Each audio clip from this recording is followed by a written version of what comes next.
Assalamualaikum warahmatullahi wabarakatuh. Saya Nur Amirah Farisah binti Muhammad Azmi. Pada hari ini saya akan mensimulasikan pengajaran berdasarkan kepada langkah 1 yang terdapat di dalam rancangan pengajaran harian Akidah tahun 4, iaitu beriman kepada Rasul. Okey, baiklah. Sebentar tadi kamu semua sudah dengar kan video yang saya tunjukkan tadi? Jadi, kamu dapat tahu tak apa yang kita akan belajar pada hari ini? Ya, pandai kamu Aiman. Hari ini kita akan belajar tentang beriman kepada Rasul. Sebelum kita pergi dengan lebih lanjut lagi, Ustazah nak tanya kamu semua. Kamu tahu tak apa yang dimaksudkan dengan beriman kepada Rasul? Oh, ada yang tahu, ada yang tak. Jadinya, Rasul dengan Nabi ni ada beza ke? Nampaknya semua macam tertanya-tanya kan perbezaan antara Rasul dengan Nabi. Jadi, Ustazah nak kamu semua bahagikan kepada 5 kumpulan. Di dalam setiap kumpulan tu nanti, Ustazah nak kamu sumbangkan idea atau apa-apa yang kamu tahu berkaitan dengan pengertian Nabi dan Rasul ni. Ustazah akan edarkan kertas majung pada setiap kumpulan dan juga marker. Jadinya, apa yang kamu dah dapat tahu berkaitan dengan pengertian Nabi dan Rasul tu, Ustazah nak kamu pindahkan dalam kertas majung ni dalam bentuk peta iting. Kamu tahu tak apa yang dimaksudkan dengan peta iting tu? Okey, bagus. Aminah, terdapat banyak peta iting yang boleh kamu guna. Antaranya peta bulatan, peta buih, peta titik. Tapi yang sesuai dengan tajuk kita hari ini iaitu pengertian Nabi dan Rasul, peta bulatan yang paling sesuai untuk kamu gunakan untuk mengeluarkan idea-idea kamu berkaitan dengan pengertian Nabi dan Rasul ini.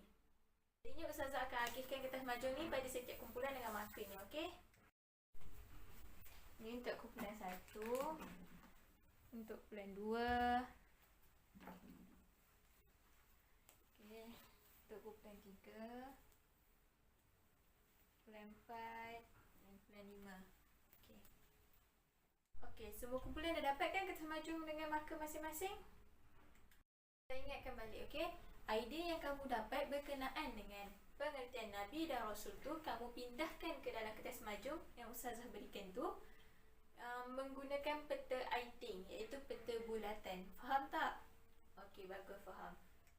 Okay, kalau kamu semua dah faham, Ustazah akan berikan kamu masa 10 minit untuk kamu siapkan kerja yang Ustazah bagi ni, okey? Selepas dah siap nanti, Ustazah akan panggil seorang wakil dari setiap kumpulan ni untuk bentangkan di hadapan apa yang kumpulan dia dapat berkenaan dengan pengertian Nabi dan Rasul tu. Okey, faham tak semua? Okey, kamu mula-mula membuatnya sekarang. Okey, murid-murid, ada apa-apa masalah tak dalam nak buat tugasan ni? Kalau ada apa-apa masalah, bagi tahu Ustazah, okey? Mana tahu Ustazah boleh tolong ke? Ya Alif, kenapa? Ada apa-apa masalah ke? Peta iting tu, kamu gunalah peta bulatan. Ada bulatan besar kat luar dia, lepas tu bulatan dalam tu kecil. Yang dalam kecil tu kamu tulislah Rasul. Lepas tu yang kat bulatan luar tu kamu tulis apa yang dimaksudkan dengan Rasul. Contohnya lelaki, tulis poin-poin macam tu je. Kamu dah belajar kan peta iting tu? Okey, murid-murid semua, masa kamu hanya tinggal lagi 5 minit untuk kamu menyudahkan tugasan yang Ustazah beri ni. Okey, semua dah siap ke? Bulan 1 dah siap dah? Bulan 2? Bulan 3? Bulan 4? Dah siap lagi? Okey, bulan 5? Okey, kita tunggu kumpulan 4 siap dulu, okey? Kumpulan 4, kumpulan kamu dah siap ke belum? Okey, Alhamdulillah semua dah berjaya siapkannya dalam bentuk peta iting. Okey, sekarang Ustazah nak panggil seorang wakil daripada setiap kumpulan untuk bentangkan apa yang kumpulan dia dapat berkenaan dengan pengertian Nabi dan Rasul tu. Okey, kumpulan mana nak volunteer untuk bentang terlebih dahulu? Okey, bagus, kumpulan 3. Seorang wakil sila datang ke depan, okey, untuk bentangkan apa yang kumpulan kamu dapat berkenaan dengan pengertian Nabi dan Rasul tu. Okey, baiklah, terima kasih kumpulan 3. Ada kurang sikit lah daripada pembentangan kamu tu, tak apa. Nanti pada akhirnya Ustazah akan terangkan balik apa yang sebenarnya dimaksudkan dengan Nabi dan Rasul tu. Okey, sekarang Ustazah nak kumpulan yang lain. Kumpulan mana lagi nak volunteer untuk bentang ke hadapan terlebih dahulu? Okey, kumpulan 1. Bagus, kumpulan 1. Silakan. Terima kasih kumpulan 1. Nampaknya kat situ macam dah nampak sikit-sikit apa yang dimaksudkan dengan Nabi dan Rasul tu. Okey, kita pergi pula kumpulan seterusnya. Kumpulan mana mana? Kumpulan 2, sila bentangkan dahulu wakilnya. Alhamdulillah, terima kasih kumpulan 2. Okey, sekarang Ustazah nak kumpulan 5 pula. Hantar wakil seorang untuk bentang apa yang kamu dapat di hadapan kelas. Yang pelajar yang lain sila dengar ya apa yang kawan-kawan kamu ni bentang. Jangan buat tak tahu je. Okey, terima kasih kumpulan 5. Sekarang kita panggil pula kumpulan terakhir iaitu kumpulan 4. Sila wakil pada kumpulan kamu datang ke depan untuk bentangkan apa yang kamu dapat daripada tajuk kita hari ini. Alhamdulillah, terima kasih kumpulan 4. Melalui perbentangan daripada kamu semua tadi, Ustazah dah nampak yang kamu semua ni fahamlah juga yang dimaksudkan dengan Nabi dan Rasul ni. Okey, Ustazah akan berikan pengertian yang sebenar bagi maksud Nabi dan Rasul. Okey, baiklah, Ustazah nak bagi kamu pengertian Nabi. Nabi ni ialah seorang lelaki yang dikurniakan wahyu untuk diamalkan dan tidak diperintahkan untuk menyampaikannya kepada orang lain. Okey, kamu pegang kepada 4 poin ni. Yang pertama, seorang lelaki. Yang kedua, yang dikurniakan wahyu. Yang ketiga, untuk diamalkan. Dan yang keempat, tidak diperintahkan untuk menyampaikannya kepada orang lain. Okey, itu maksud Nabi. Okey, bagi maksud Rasul pula, seorang lelaki yang dikurniakan wahyu untuk diamalkan dan diperintahkan untuk menyampaikannya kepada orang lain. Okey, dia ada 4 juga kunci dia. Yang pertama, seorang lelaki. Yang kedua, dikurniakan wahyu. Yang ketiga, untuk diamalkan. Dan yang keempat, dan diperintahkan untuk menyampaikannya kepada orang lain. Okey, daripada pengertian Ustazah bagi tadi, kamu nampak tak perbezaan antara Nabi dan Rasul tu? Nampak kan? Jadi Ustazah nak tanya kamu. Kamu Hairul, apa perbezaan antara Nabi dan Rasul yang Ustazah terangkan sebentar tadi? Ya, pandai kamu Hairul. Betul. Perbezaan antara Nabi dan Rasul ni ialah Nabi dia tidak diperintahkan untuk menyampaikan wahyu kepada orang lain, tetapi Rasul dia diperintahkan untuk menyampaikan wahyu kepada orang lain. Itulah perbezaan antara Nabi dan Rasul yang jelas kita tahu. Kita berbeza, tetapi kita sebagai umat Islam wajib untuk beriman kepada Rasul ni. Sebab apa? Ya, pandai kamu Amin. Sebab terdapat di dalam rukun-rukun iman yang mana kita wajib beriman kepada Rasul. Dan ini, selepas ini, kalau Ustazah tanya, apakah perbezaan antara Nabi dan Rasul? Kamu semua dapat menjawabnya kan? Jadinya kamu semua dah faham kan apa yang Ustazah terangkan berkenaan dengan Nabi dan Rasul ini? Alhamdulillah, faham semuanya ya? Jadi selepas ni Ustazah harap kamu tidak keliru lagi dengan pengertian Nabi dan Rasul. Jika ada orang tanya kamu, Amin, apa yang dimaksudkan dengan Rasul? Okey, automatik kamu boleh jawabnya sebab kamu sudah mempelajarinya. Ingat 4 kata kunci yang Ustazah telah ajar bagi pengertian Nabi dan Rasul tu. Yang mana Nabi ialah apa?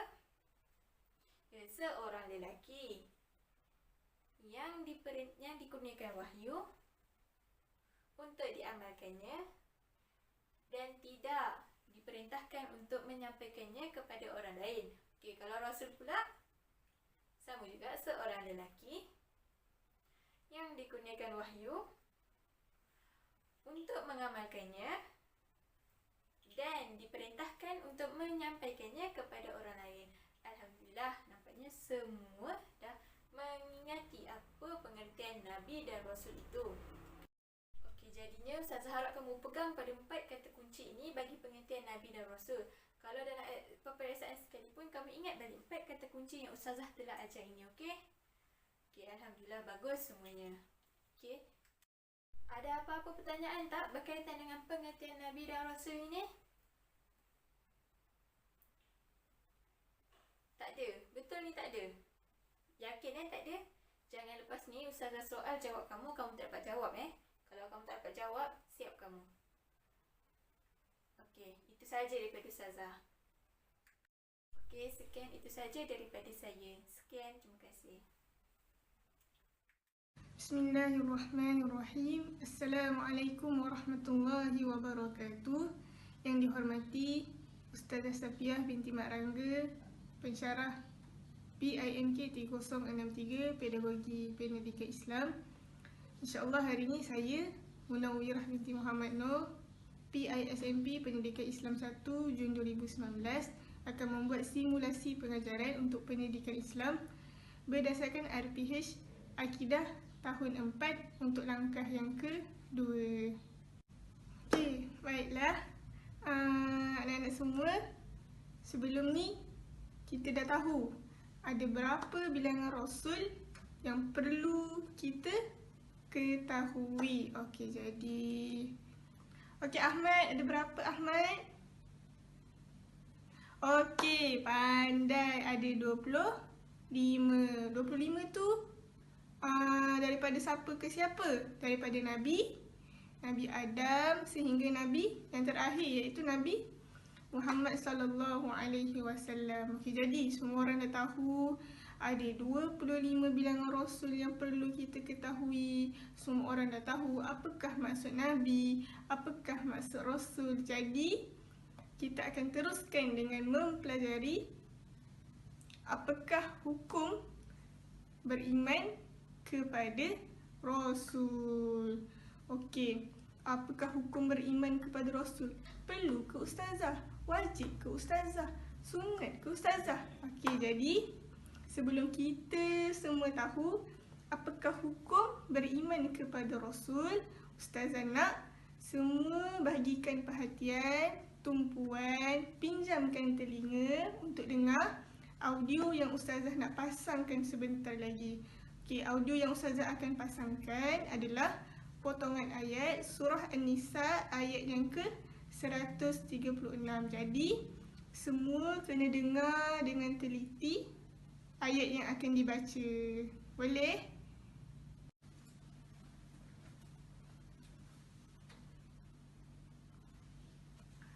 A'udzu billahi minasyaitonir rajim. Ya ayyuhallazina amanu aminu billahi wa rasulihi wal kitab allazi nazzala ala rasulihi wal kitab allazi anzala min qabl wa man yakfur billahi wa malaikatihi wa kutubihi wa rusulihi wal yawmil akhir faqad dhalla dhalalan ba'ida. Wahai orang-orang yang beriman, tetapkanlah iman kamu kepada Allah dan Rasulnya dan kepada kitab Al-Quran yang telah diturunkan kepada Rasulnya, yakni Nabi Muhammad sallallahu alaihi wasallam, dan juga kepada kitab-kitab suci yang telah diturunkan dahulu daripada itu. Dan sesiapa yang kufur ingkar kepada Allah dan malaikat-malaikatnya dan kitab-kitabnya dan rasul-rasulnya dan juga hari akhirat, maka sesungguhnya ia telah sesat dengan kesesatan yang amat jauh. Okey, baiklah. Semua dapat dengar? Jelas tak? Okey, tak apa. Kalau macam tu, ustazah ulang sekali lagi audio bacaan surah An-Nisa ayat yang ke-136. Jadi, semua dengar baik-baik, dengar elok-elok apa maksud yang cuba nak disampaikan daripada ayat tersebut. Kita dengar sekali lagi. A'udzu billahi minasyaitonir rajim. Ya ayyuhallazina amanu aminu billahi wa rasulihi wal kitab allazi nazzala ala rasulihi wal kitab allazi anzala min qabl wa man yakfur billahi wa malaikatihi wa kutubihi wa rusulihi wal yawmil akhir faqad dhalla dhalalan ba'ida. Wahai orang-orang yang beriman, tetapkanlah iman kamu kepada Allah dan Rasulnya dan kepada kitab Al-Quran yang telah diturunkan kepada Rasulnya, yakni Nabi Muhammad sallallahu alaihi wasallam, dan juga kepada kitab-kitab suci yang telah diturunkan dahulu daripada itu. Dan sesiapa yang kufur ingkar kepada Allah dan malaikat-malaikatnya dan kitab-kitabnya dan rasul-rasulnya dan juga hari akhirat, maka sesungguhnya ia telah sesat dengan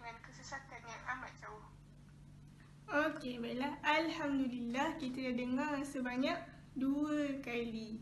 Jadi, saya rasa semua orang dah dapat tangkap, dah dengar dengan jelas apakah hukum beriman kepada Rasul. Jadi, sekarang ni Ustazah nak semua duduk dalam kumpulan masing-masing. Ada 5 kumpulan kan? Okey, duduk dalam kumpulan masing-masing, bincang sesama ahli kumpulan, apakah hukum beriman kepada Rasul. Jadi Ustazah bagi 5 minit untuk berbincang. Lepas 5 minit kita akan dengar setiap kumpulan nyatakan hasil perbincangan apakah hukum beriman kepada Rasul. Okey, jadi semua boleh bergerak dalam kumpulan masing-masing.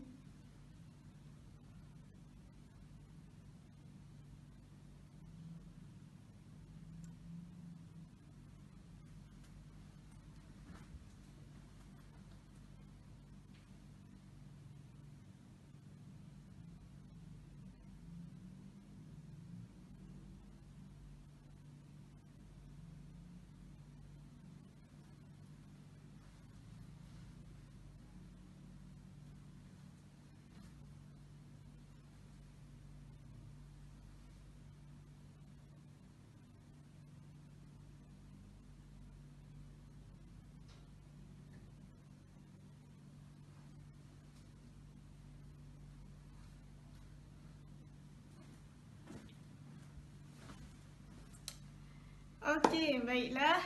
5 minit perbincangan dah tamat.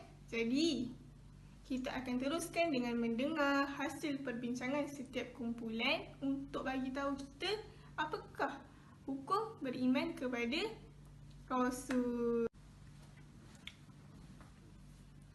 Okey, baiklah. Tanpa melengahkan masa, kita dengar kumpulan yang pertama. Silakan.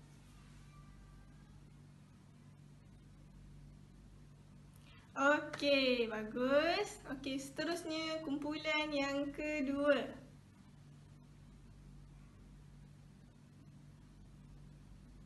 Okey, pandai. Okey, seterusnya kumpulan yang ketiga.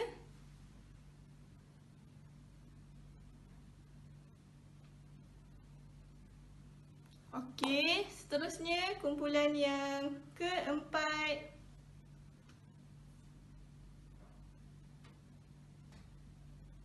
Okey, baiklah. Kumpulan yang terakhir, kumpulan yang kelima, silakan.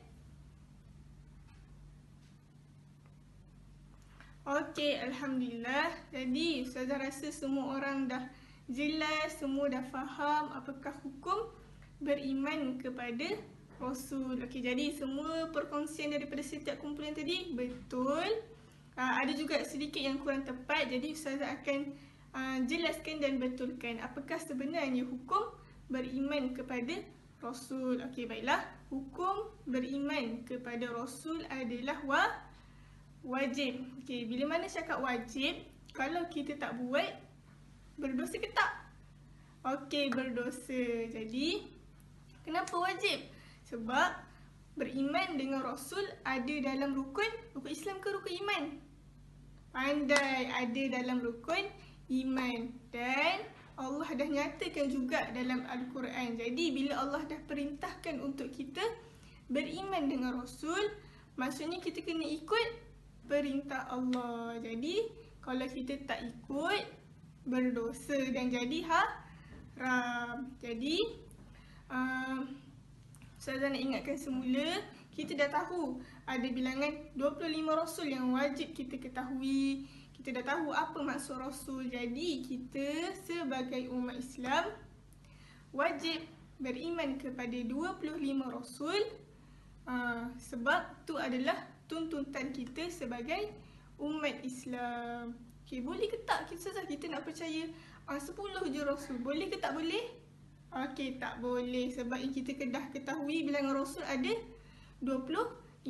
Jadi kita wajib beriman dengan 25 Rasul daripada Nabi Adam sampai kepada Nabi Muhammad.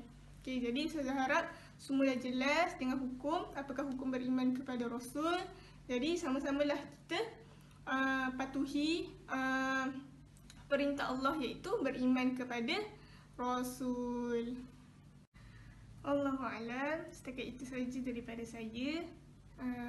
Sekian, terima kasih. Assalamualaikum warahmatullahi wabarakatuh.